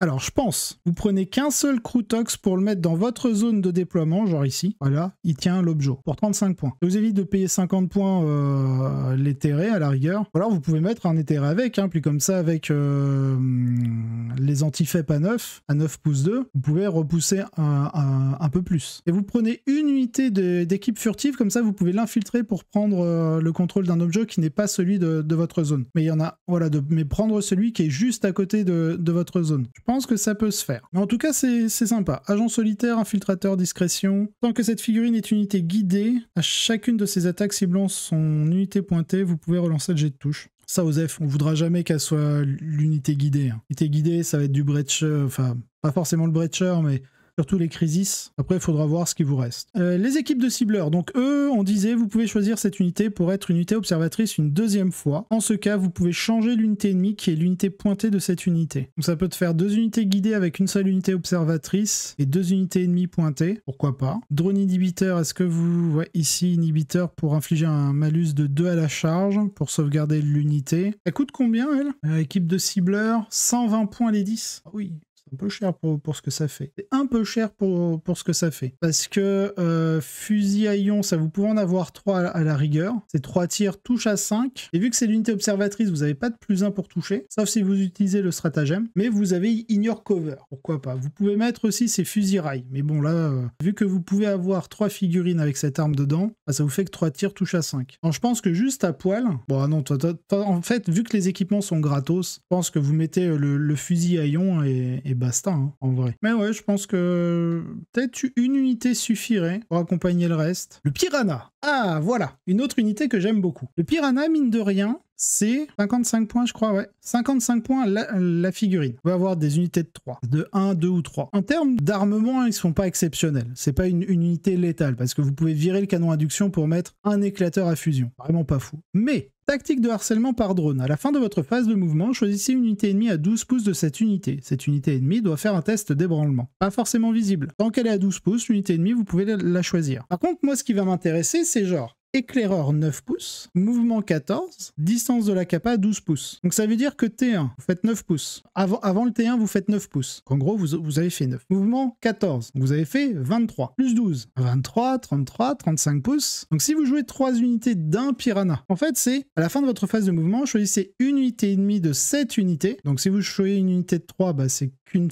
unité ennemie que vous choisissez. Et cette unité ennemie doit faire un test d'ébranlement. Donc du coup, si vous prenez 3 unités d'un seul Piranha, un seul, et bien du coup, vous pouvez faire mouvement d'éclaireur avant le T1, mouvement de 14, vous pouvez même avancer, que c'est à la fin de votre phase de mouvement, on vous dit pas que vous devez soit rester immobile, soit avoir fait un normal move, soit un advance, soit un battre en retraite, non, c'est fin de phase de mouvement, choisissez une unité à 12 pouces, elle fait un test. Et en fait, juste le côté, pour 55 points, donc pour 165 points les trois unités d'un Piranha, et vous allez avoir 35 pouces plus des 6 pouces dû à l'advance, et vous avez 3 unités ennemies qui vont faire un test d'ébranlement. Derrière, mine de rien, le Piranha, il est petit, mais il n'est pas si petit que ça.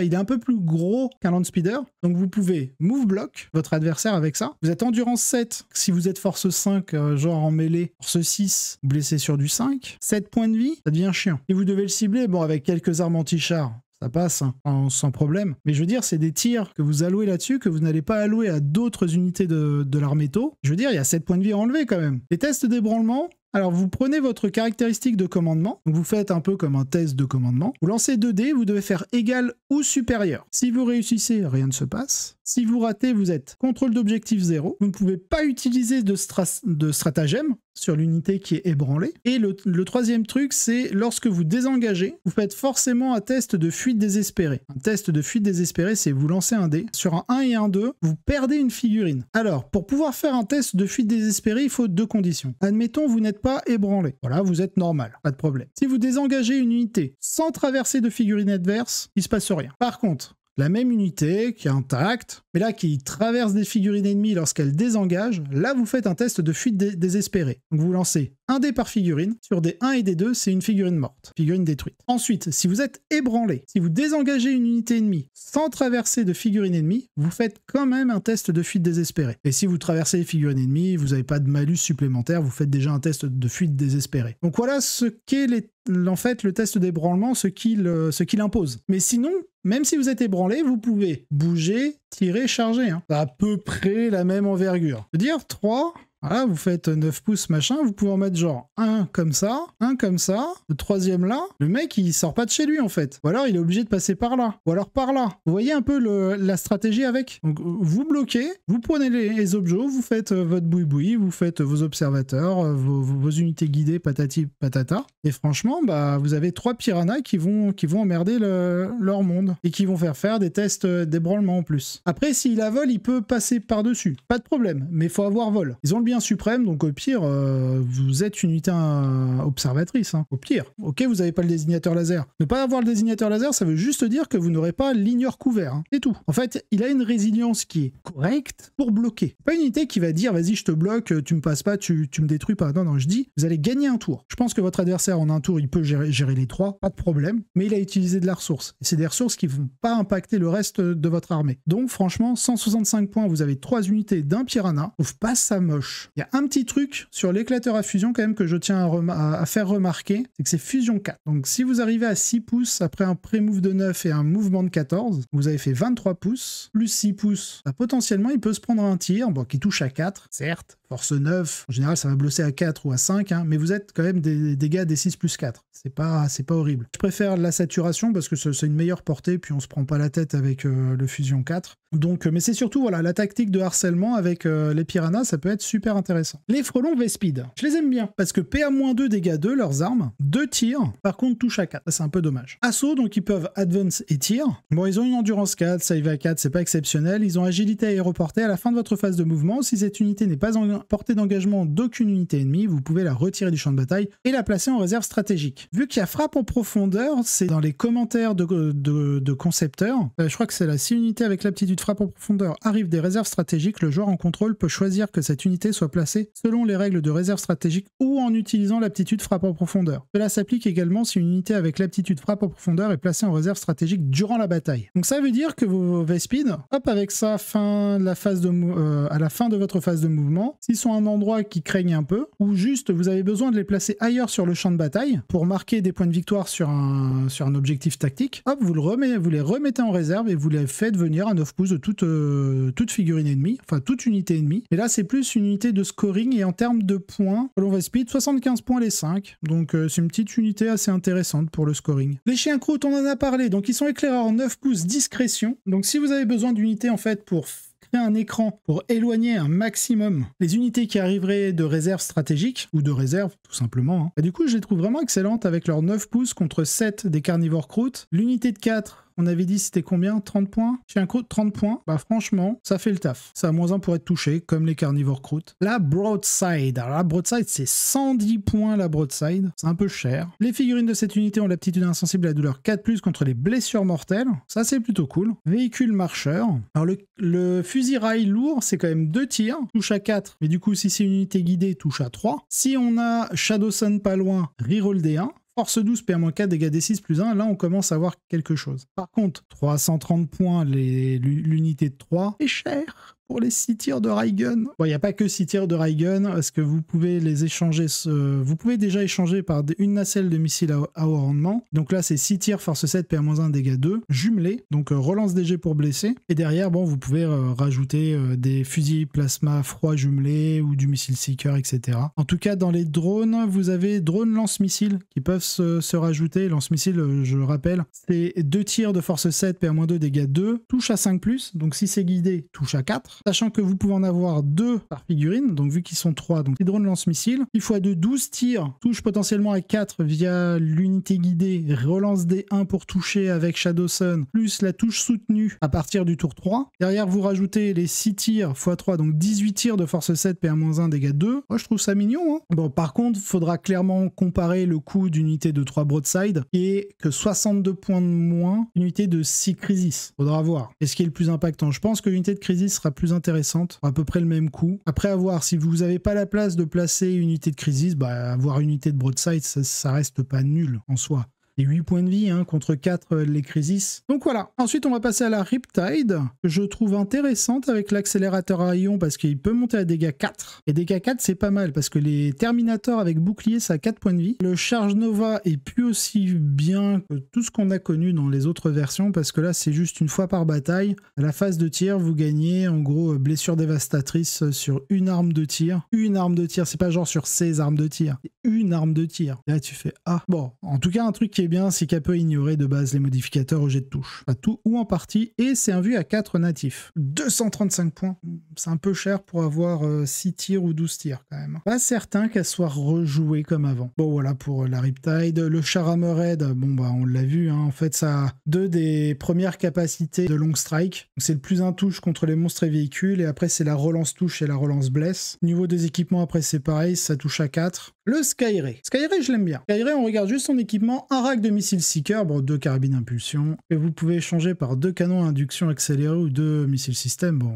ça, voilà, je vous laisserai regarder. Et le rack de missiles Seeker, c'est quand même 48 pouces, 3 tirs, touche à 4, force 14, PA-3, dégâts D6 plus 1. On vous dit qu'à chaque fois à chaque attaque de cette figurine avec une arme de tir ciblant une unité qui a le mot-clé vol, vous pouvez relancer le jet de touche. Panoplie de ciblage, chaque fois que cette figurine est choisie pour tirer, vous pouvez relancer de base un jet de touche, donc comme le char Hammerhead, un jet de touche ou un jet de blessure. Donc ça fait que ça fiabilise plutôt bien les 3 tirs. Le Devilfish, bon on l'a vu avec les Breachers, donc je vais passer. Le Razor Shark. Alors, il a plus 1 pour toucher contre les unités vol, un canon induction accéléré, tourelle quadritube, ah oui c'est lui qui a le quadritube. 8 tirs, touche à 4, force 8, PA-2, dégâts 2, potentiellement touche à 3, pourquoi pas. Touche à 3, potentiellement touche à 2, si c'est une unité guidée, il touche à 3, parce que plus 1 c'était, et s'il tire contre une unité vol, il a plus 1 au jet de touche, donc là, ce que je disais en début de stream, il faut séparer le bonus à la caractéristique de tir, et le bonus au jet pour toucher. Mais potentiellement, vous avez 8 tirs, touche à 2, jumelé, donc relance des jets de blessure. Après, le seul problème, c'est ok, unité vol, est-ce que ça peut s'attaquer à des véhicules vol? Moins, parce que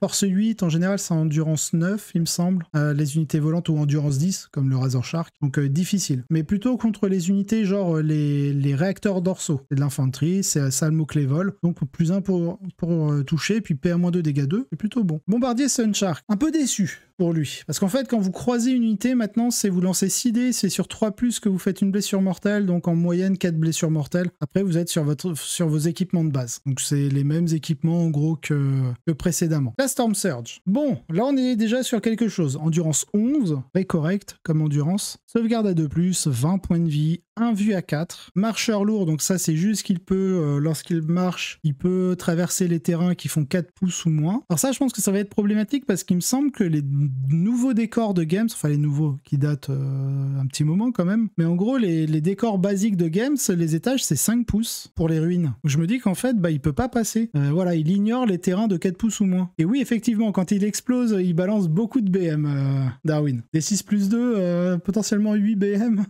Ça fait mal. Alors, système d'appui d'armes à chaque attaque de tir de cette figurine, vous pouvez ignorer certains ou tous les modificateurs au jet de touche, donc ça c'est plutôt cool quand on a une CT4+. Souvenez-vous, unité guidée, touche à 3. Et ensuite, c'est tueur de titan, à chaque attaque de tir de cette figurine ciblant une unité titanesque ou imposante, vous pouvez relancer le jet de touche. Donc faudrait voir, mais je crois que les chevaliers impériaux, les gros chevaliers, il me semble qu'ils sont titanesques ou imposants. Tiens, lui, il est imposant, et les autres chevaliers classiques, ils sont titanesques. Donc clairement, la Storm Surge, pour affronter du Chaos Knight et de l'Imperial Knight, plutôt efficace. Au niveau des armes, on a système de roquettes à grappe, donc ça c'est un petit truc de saturation. Missile destroyer, c'est pas tir unique. Force 16, PMO4, dégâts D6+2. C'est plutôt sérieux. Canon catalyseur, force 12, PA-3, dégâts 3. D6+3 tirs, déflagration, mais voilà, c'est pas mauvais. 2 systèmes de missiles autodirecteurs, bon ça c'est de la satu je crois. Le catalyseur à impulsion, il peut le changer par un canon éclateur à impulsion. Et en tir diffus, c'est 6 tirs, force 10, PA-2, dégâts 4, ou alors c'est 2 tirs, force 24, PA-6, dégâts 12. Est-ce qu'on préfère une moins bonne PA, enfin une moins bonne force, une moins bonne PA, 1 dégât de plus, et 6 tirs stables, ou alors, je pense que je préfère le canon catalyseur. Ok, vous êtes moins stable sur le nombre d'attaques, mais potentiellement vous pouvez avoir 9 tirs. Ou alors pour équivaloir le nombre de tirs du canon éclateur, il faut que vous fassiez 3+. Une chance sur 3 de faire moins. Ouais, c'est ça. 3, 4, 5, 6, 4 sur 6, 2 sur 3. Donc ouais, c'est ça, vous avez une chance sur 3 de faire moins de 6 tirs. Vous avez une meilleure force, donc potentiellement vous blessez mieux. Assez simple, hein, sur, tiens, un IK endurance 12, donc vous blessez à 4, alors que là, force 10, vous blessez à 5. Donc du coup, en vrai, je pense que je laisserai le canon catalyseur. Bon, il est lourd, hein, donc vous avez potentiellement +1 pour toucher. Donc en gros, si vous êtes guidé, vous n'avez pas bougé, vous avez une CT 3+, et donc vous touchez à 2+, D6+3 tirs, force 12, PA-3, dégâts 3, je pense que je préfère cette arme. Hein. Bah en fait, le problème du titan, c'est, tu vois, t'as que 2 tirs, c'est 24 pouces, c'est pas si énorme. Alors, bien sûr, tu vas blesser à 2, hein. Il va faire une 1 vue à 5. Pour un PC, je crois qu'il peut monter à 1 vue à 4. Donc en gros, admettons tu bouges pas, t'es unité ciblée, donc t'as 2 tirs qui touchent. On va pas encore compter le sustained hit, hein, mais t'es à 24 pouces. En général, si t'as 24 pouces, si tu le tues pas d'un coup, il va te charger et puis tu vas avoir mal. Mais derrière, un vue à 4 pour un PC, tu vois, allez, si tu blesses les deux, fais 2+2+, 12, un vue à 4, je crois que c'est un vue à 4 avec un strata. Une figurine chevalier impériaux, jusqu'à la fin, la figurine a une sauvegarde invulnérable de 4+, contre les attaques de tir. Donc en gros, sur les deux, si t'arrives à touche, blesse les deux, il s'en prend qu'une, ils ont combien de PV? 22 PV, tu l'as pas tué. Il en reste 10, tu lui fais même pas un -1 touche. Je trouve vraiment qu'au niveau anti-char, maintenant Warhammer 40 000, c'est vraiment une galère, hein, pour aller les trouver. Storm Surge coûte combien? 405 points. Et l'Imperial Knight, il coûte combien? Juste comme ça? Ouais, vous êtes entre 375 et 400 points, quoi. Ouais, c'est à peu près l'équivalent. Ah, je préfère un Nika quand même, hein. Un peu plus violent, je trouve, au tir. Bon, ah oui, quoique, relance des jets pour toucher, tu peux aller chercher ta touche soutenue 2, du coup. Tu forces la relance. Alors en fait, si tu touches à 2 parce que t'es unité guidée et t'as +1 pour toucher parce que t'as tes armes lourdes et t'as pas bougé, ouais, tu peux faire mal avec l'éclateur à impulsion. Là, par contre, ça n'engage que moi. Je préfère quand même le canon catalyseur juste pour le nombre de tirs. Ah oui, non, les deux sont bien. Hein. Pour moi, il y a match. Moi, ce qui me fait un peu peur, c'est la portée 24. C'est le seul truc qui me fait un peu peur. Bon, et on finit, c'est sur les drones d'attaque. Ah non. Drone d'attaque, bah écoutez, c'est des drones, c'est des drones armés en fait. Hein. Ouais, c'est fini parce qu'en gros là vous avez des drones d'attaque. Vous pouvez prendre par pack de 4 ou de 12, hein. De 8 peut-être. Oh, on s'en fout. Et là vous avez une autre unité croûte. Le seul avantage qu'ils ont, c'est qu'ils sont infiltrateurs. Ils ont pas éclaireur. C'est plutôt sympa, mais c'est pas non plus fou quoi. Pas dingue. Et voilà, on a fini les taux. Bah franchement les taux, allez, je vais faire un top 5. Top 5, j'ai envie de mettre, bien sûr, en synergie, c'est le Colstar avec les Crisis. Top 2, on va dire, le Commandeur Crisis avec ses Crisis. Top 3, on va mettre le Sabre de Feu avec les Breachers, le Sabre de Feu avec les Breachers et le Devilfish. Top 4, je sais pas trop en vrai. Le Croutox pour tenir les objectifs à pas cher. Ouais, c'est troll. Allez, les styles, c'est parce qu'ils te donnent une reroll D1 pour blesser qui se combine bien avec le Commander Crisis. La Riptide, en fait, je suis un peu déçu. Parce que tu vois, son Nova, c'est plus grand chose, c'est qu'une arme qui aura blessure dévastatrice, donc pour faire des blessures critiques. Par contre, c'est 6 tirs dégâts 4, mais t'es que force 8. Je suis un peu déçu. Et elle vaut 235 points. Alors attends, pour toi, Soon, c'est Enforcer Cold-Star, Breacher, donc je présume c'est Breacher, Cadre de Feu et Devilfish, ou c'est juste Breacher tout court. Alors les broadsides en saturation, oui, j'en ai parlé à son bien, où tu prends des drones missiles, tu les mets en missiles, je sais pas quoi, là, la force 7, PA-1, dégâts 2, Roscoe, plus les drones missiles, tu peux vraiment faire des trucs sympas. Tu la mets en unité ciblée, si derrière t'as Shadowsun avec la relance D1 pour toucher, t'es pas mal. En fait, Piranha, j'ai pas envie de le mettre dans le top 5, parce que Piranha, c'est une unité de tricks, c'est une unité tactique, c'est pas une unité létale. Pour moi, c'est mention honorable, les Piranhas. Dans les unités létales, ça va être la compo Cold-Star Crisis ou Commander Crisis avec Crisis. Enforcer, je suis un peu déçu, mais ça reste, mais c'est pas mauvais. Tu vois, en gros, je mettrais pas l'Enforcer dans mon top 5 perso, dans mon style de jeu. Ça veut pas dire que c'est pas un top 5 dans d'autres styles de jeu, mais dans mon style de jeu, je le mettrais pas top 5, mais je le mettrais quand même en mention honorable, parce que -1 à la PA sur des unités qui sont assez résilientes, c'est très sexy. Le Commander Crisis avec les Crisis, donc c'est avec Darwin et les drones armés, mais par contre moi je mettrais des générateurs de boucliers pour mettre de l'invu 4+, parce que rendu 5, save à 3, 4 points de vie, c'est pas assez résilient. Sinon, les Breacher, et effectivement Breacher, Sabre de Feu, Devilfish, je trouve ça vraiment sympa. Je pense que le Hammerhead, je le mets quand même dans mon top. Je le mets quand même. Après, je crois que c'est... Attends, c'est la Ghost Kill qui est en D6 tirs +3, je crois, non? Je me trompe pas. Non, c'est 6 tirs flat. Je sais plus ce que c'est. Ah non, mais non, c'est le char Hammerhead qui est en D6 +3 tirs. Ouais, voilà, en D6 +3 tirs, je mettrais Long Strike et l'autre Hammerhead qui a touche fatale, vous le mettez en canon à ion. C'est comme ça, vous pouvez avoir de la PA-2 dégâts 3 qui blesse les gros chevaliers impériaux. Donc j'ai dit quoi? J'ai dit Cold-Star Crisis / Commander Crisis, Breacher, Long Strike Hammerhead avec le canon à ion, Krutox pour tenir les objectifs. Non, lui, c'est vraiment pour troller. Allez, pour le troll, top 5, le Krutox. Je vais trigger tous les joueurs tôt. What? Comment tu peux mettre un Krutox dans un top 5 tôt? Bah écoute, il est au C2, il tire son objet derrière, il est content, il fait sa vie. 35 points. Je vais pas utiliser 75 points de Krut ou 100 points de Strike Team pour ça, quoi. L'éthéré, je le mettrais en mention honorable, parce que du coup, vous pouvez faire des tricks d'éthéré à coup d'insensible 5+, dans une équipe Breacher, si vous voulez pas mettre de sabre de feu. Mais oui, mais après, tu vois, est-ce que c'est vraiment dans un top? Dans un top, c'est vraiment des trucs que tu vas jouer. C'est-à-dire que je serais pas surpris d'avoir des armées où il n'y a pas d'éthéré parce qu'ils éprouvent pas le besoin sur un 4+, de gagner un PC. En fait, t'es pas sûr de l'avoir. C'est pas comme en V9 où c'était un 2+. Sur un 2+, sur 5 tours, potentiellement, t'as gagné 5 points de com. Alors que sur un 4+, bah, t'es entre 2 et 3 points de com. Stat. Je pense qu'en fait, l'Ethos, ça pourra plus table rase par rapport aux gestions de la ligne de vue à cause des ruines. Parce que, hop, je me remets sur TTS, puis après on va parler Space Wolf. En fait, un véhicule, ou un monstre, je vous refais, mais ça je l'ai mis dans ma dernière vidéo sur YouTube, vous pouvez aller la voir. Un véhicule qui est comme ça, il voit pas à travers. Un véhicule comme ça, vu qu'il est pas entièrement dans le socle de la ruine, il voit pas l'unité. Par contre, l'unité d'infiltrateur voit le Devilfish. Donc en fait, tout ce qui est Hammerhead, Storm Surge, Piranha aussi, bah en fait, les ruines, tu vois, ça va pas aider, ça va vraiment pas aider. Pareil, les unités qui sont genre sont genre comme ça, bah tu vois là, elle est pas entièrement dedans, donc elle voit pas là, elle voit pas. Elle va être entièrement dedans. C'est pas lié qu'au véhicule. En fait, au véhicule c'est plus flagrant parce qu'ils sont gros. Et pour les figurines, c'est pareil. Un gars comme ça, il voit pas à travers la ruine. Donc en fait, ça veut dire que les phases de mouvement et le tir, bah tout dépendra en fait des layouts WTC et du tournoi, enfin du championnat du monde solo de Games. Mais les lignes de vue, elles seront pas simples. Après, est-ce qu'ils vont mettre beaucoup de ruines? Je sais pas, mais les V-Speed... Ah, les V-Speed, oui. Au lieu de troller avec le Krutox, je mettrais V-Speed top 5 et Krutox en mention honorable. Quand même, franchement, il mérite. Vu son coup et la tenue d'objectif, il mérite. Mais voilà, en fait, en mention honorable, tu peux un peu tout mettre. T'as les Piranhas pour le test d'ébranlement, le move block, t'as le Krutox pour tenir l'objet parce que bah il t'en faut bien. T'as l'équipe de tir furtive là,